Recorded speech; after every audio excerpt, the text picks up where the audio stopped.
अस्सलामुअलैकुम, कैसे हैं आप सब लोग। मैं खूब और आपकी खैरियत नेक मतलूब। और जी आज सबसे पहले मुझे आप सब लोगों की मोहब्बतों का बहुत शुक्रिया अदा करना है कि जिन जिन लोगों ने मुझे मिस किया, और इतना मिस किया कि मैं आपसे मिस ही हुई जा रही थी। लेकिन अगर किसी एक ने भी मुझे बहुत दिल से मिस किया होगा तो उसके लिए मुझे परवीन शाकिर का एक शेर याद आ गया। वो कहती हैं कि लाजिम नहीं है हयात में अहबाब का हजूम, लाजिम नहीं है हयात में अहबाब का हजूम, मिल जाए वफ़ादार तो एक शख्स बहुत है। और जी ये आप देख रहे होंगे इस शेर के साथ कि आज ना मैं क्या करने लगी हूँ, वो तो आपको नज़र आ ही रहा है कि अम्बियों ने ना अत डाली हुई है, मतलब अन्नी डाली हुई है यूट्यूब के ऊपर। तो मैंने भी सोचा कि इस बहती गंगा से मैं भी क्यों ना हाथ धो लूँ। अभी तो ये केरियाँ हैं, मतलब कच्ची अम्बी है। और केरियाँ मुझे शायद इसलिए इनको कहा जाता है कि ये ना अंधेरियों की वजह से गिर जाती हैं, तो इसका नाम ना इन्होंने केरी डाल दिया है। तो जी ये वो अम्बियाँ हैं, ये वो केरियाँ हैं जो 4-5 दिन पहले मेरी भाभी ने हुमायूं को दी थी। और हुमायूं जो है वो गजनी का गद्दी नशीन है, तो उसकी गाड़ी में बेचारी ये अम्बियाँ जो है ना वो पड़ी नहीं। और 4 दिन गाड़ी की हवस और गर्मी से घबरा गई अम्बियाँ, और बेचारी ना अक थक के पक गईं, क्योंकि इन अम्बियों का ये ख्याल था कि हुमायूं ने तो हमें निकालना नहीं है। जब हम गल सड़ जाएंगे ना, तो जब इनकी स्मेल आएगी तो हुमायूं को याद आएगा कि हाँ है, इनको भी बाहर निकालना था। और जी ये देखें, ये वो अम्बी है जो इंतहाई अक थक के सड़ी पुजी हो गई थी। तो इसमें से मुझे लगता है स्मेल हुमायूं को आई थी, तो उसने फिर इसको बाहर निकाला। तो अब मैं इनका शरबत बनाने लगी थी, जो सही थी अब उनका शरबत बनेगा, और जो बेचारी गलत थी वो जाएंगी डस्टबिन के अंदर। ये अम्बियाँ, और इन अम्बियों के बाद आ जाने अम्ब, मीन्स के मैंगो आ जाने। और मैंगो को कहा जाता है फलों का बादशाह, लेकिन पता नहीं लोगों ने क्यों इसकी वो मिसालें बनाई हुई हैं कि मामी अम्ब लैंड चलना है। और जी ये आ गई हैं वो पीचीज़।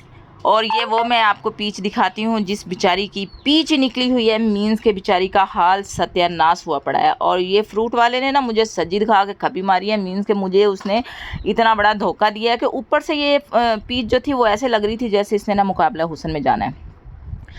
और जी मेरे बच्चे वो हैं कि जिनका ये ख्याल है कि मिचल्स के फ्रूट फॉर्म्स की तरह उनके अब्बा जी के भी फ्रूट फॉर्म्स होने चाहिए, जहाँ से वो अपनी मर्ज़ी का फ्रूट जो है प्लग करके तो डप डप करके खा सकें। और ऐसा फ्रूट हो कि जिस तरह मोल्टी फॉर्म का मैट्रेस कहीं से नरम होता है ना, तो उस तरह का फ्रूट नरम ना हो। और जी चांद में दाग ज़रूर होना चाहिए, लेकिन फ्रूट पे कोई दाग ना हो। आतिफ असलम की आवाज़ की तरह मीठे, और कतरीना कैफ की बुटॉक्स की हुई चीखों की तरह फ्रेश और चमकदार होने चाहिए। और जी चीखों से कहीं आपकी चीखें तो नहीं निकल गई हैं। चीखों से मुराद ये था कि चीक्स, वैसे तो अंग्रेज़ों ने हर वर्ड की 3rd फॉर्म बनाई हुई है, लेकिन जी ये 4थी फॉर्म जो है वो मैंने खुद लगा दी है, क्योंकि मैं थोड़ा सा फॉर्म में आने की कोशिश कर रही थी।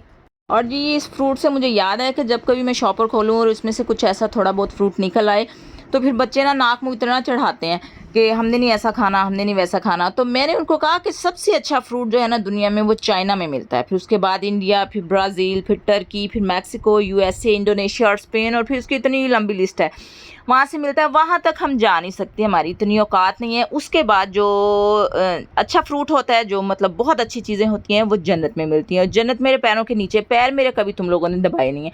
तो पुत्र ऐसा ही फ्रूट खाना पड़ेगा।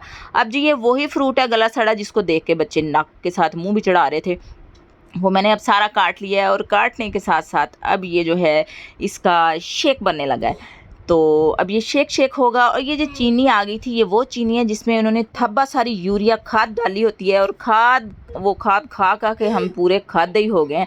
और रानिश जो है वो मेरी बातें सुन सुन के हंस रही है, और साथ में उसकी आवाज़ आ रही होगी।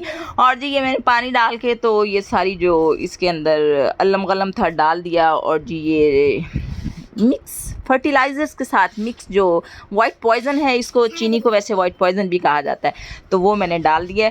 और अब इसके साथ पता नहीं अब क्या बनेगा, क्योंकि एक दिन मैंने शक्कर डाल दी थी। शक्कर के साथ आनिश को और उशाने को तो बहुत पसंद आया था, लेकिन ज़िलैत जब पी रहा था तो वो कह रहा था मम्मा कड़वा कड़वा लग रहा है, क्योंकि उसने कभी शक्कर के साथ पिया नहीं है। तो मैं सोच रही थी कि मैं शक्कर डाल दिया करूँ, चीनी में इनको कम दिया करूँ, क्योंकि डॉक्टर्स ये कहते हैं कि ये जो चीनी होती है वो बहुत नुकसानदेह है, स्पेशली बच्चियों के लिए, क्योंकि बच्चियों के जिस्म पे ये जो बाल आ जाते हैं, चेहरे पे रुआं आ जाता है, वो चिकन की वजह से कम और चीनी की वजह से ज़्यादा आता है। और मेरे बच्चे जो हैं उनका ये ख्याल है कि हम नस्लन चीनी नहीं है, लेकिन हम चीनी खा खा के शायद या तो चीनी बन जाएं, तो या फिर हम चीन चले जाएं। तो जी ये जो जूस है मतलब शेक है, मैं अब इसको स्टेन करने लगी थी। वैसे मैं इसको स्टेन नहीं करती हूँ, लेकिन चूँकि मैंने इसमें पीच डाली थी और इसके छिलके थे, तो मैंने सोचा कि मैं इसको स्टेन कर दूं, क्योंकि मेरे बच्चों के गलों में ना मोनीलैक्स के जूसर का स्टेनर लगा हुआ है, तो इस वजह से हर चीज़ जो है उनके गले में फंस जाती है और जब वो शोर मचाते हैं तो फिर मैं बहुत इरिटेट होती हूँ। तो इस वजह से मैंने सोचा कि इरिटेट होने से बेहतर है कि मैं ज़रा उनको खुश कर दूँ, तो फिर इस वजह से ये जो इतनी मेहनत है वो मैं इसी वजह से कर रही थी। और जी, शरबत हो चुका था ये तैयार, और मैं ये साथ आपको बताना चाह रही थी, बल्कि पूछना चाह रही थी कि कुछ लोग ना कच्ची केरियाँ बहुत शौक से खाते हैं, उस पे नमक मिर्चें वगैरह लगा के। मैंने ना बचपन में एक दफ़ा खाई केरियाँ, मेरे चाचा जी गांव में रहते थे, तो मैं वहाँ पे गई, तो मैं जाके ना अम्बी के दरख्त पे चढ़ गई, उनके घर के पास ही था, और उधर से मैंने ना 2-4 जो अम्बियाँ थी ना, वो बड़े शौक में मेरी कज़न्स खाया करती थी, तो मुझे बड़ा शौक था कि वो किस तरह खाती हैं, तो मैंने ना वो अम्बी खा ली एक पे ना नमक मिर्चें लगा के। उस कच्ची केरी ने, या उसको अम्बी कह लें, कि उसने मेरे दाँत इतने खट्टे कर दिए कि मैं शाम का खाना ही ना खा सकी, और वो दिन और आज का दिन मैंने कभी भी इसको बाइट करके नहीं देखा है। और जी, शरबत जूस हो गया था रेडी। वैसे तो मैं जो आइस होती है वो साथ इसको क्रश कर देती हूँ, लेकिन अक्सर वीडियो बनाने के चक्कर में ना मुझे बहुत सारी बातें जो हैं वो भूल जाती हैं और हमें बाद में याद आती हैं, और फिर मैं मुनीर न्याज़ी की तरह दिल में सोचती हूँ कि मैं हमेशा देर कर देता हूँ, वो वाला हिसाब हो जाता है, क्योंकि बाद में ना ठंडा करना इसको बड़ा मुश्किल हो जाता है। थोड़ा सा ये थिक जूस होता है, तो ये फिर ठंडा जल्दी नहीं होता है, तो इस वजह से बर्फ़ मुझे साथ ही डालनी पड़ती है। अब इसको डाल के मैंने अच्छी तरह इसको गोल गोल हिलाया। और जी, ये देखें, अगर आप ये सोच रहे हैं कि मैं जूस बना के शीशे के गिलासों पे चीनी चमोड़ के आपको बड़ी प्यारी सी डिश में रख के दिखाऊंगी, तो सॉरी, भांडे मैंने धोने हैं, आपने नहीं धोने हैं। तो जी, ये जो इनके रोज़मर्रा के ग्लासेस हैं वो ही उसी के अंदर इनके पास जूस जाएगा। और ये जो ग्लास मैं आपको दिखा रही हूँ, ये मैं इसलिए दिखा रही हूँ कि ये इनका ना हॉट एंड कूल ग्लास था, इसके ऊपर प्लास्टिक का कवर था और हैंडल लगा हुआ था, तो वो ना इनकी बेवफाइयों और बेएतनाइयों की वजह से वो जो प्लास्टिक के कवर थे टूट गए, वो कुछ पुराने भी हो गए थे, तो मैंने वो ना तोड़पन करके इसके कवर जो थे वो उतार दिए और इनको मैंने बना दिया ग्लास। और वो जो कोना मैं आपको दिखा रही थी, वो कोना इसलिए मैं आपको दिखा रही थी कि वो तोड़ने के चक्कर में थोड़ी सी उसकी चुंझ निकल आई थी। और जी, ये ज़्यादा भर गया बातें करते करते, क्योंकि मेरा कैमरा एक मेरे हाथ में होता है और एक हाथ से मैंने काम करना होता है, और अगर ये आप मुझे ना देख रहे होते तो मैंने ना इसका एक घूंट भर के इसको थोड़ा कर देना था। लेकिन चूँकि यूट्यूब पे बहुत सारी चीज़ें फ़ेक होती हैं और इस फेकनेस के चक्कर में हमें थोड़ा सा सोफिस्टिकेटेड होना पड़ता है, तो इस वजह से मैंने चमची के साथ इसको निकाल लिया बाहर जूस को।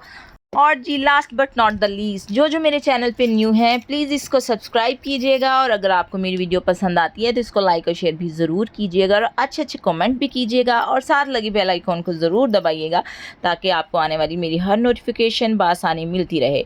और जिसके साथ ही मैं आप लोगों से चाहूँगी इजाज़त, अपना ख्याल रखिएगा, दुआओं में याद रखिएगा। मिलते हैं फिर किसी और वीडियो में, बशर्ते ज़िंदगी। तब तक के लिए अल्लाह हाफिज़।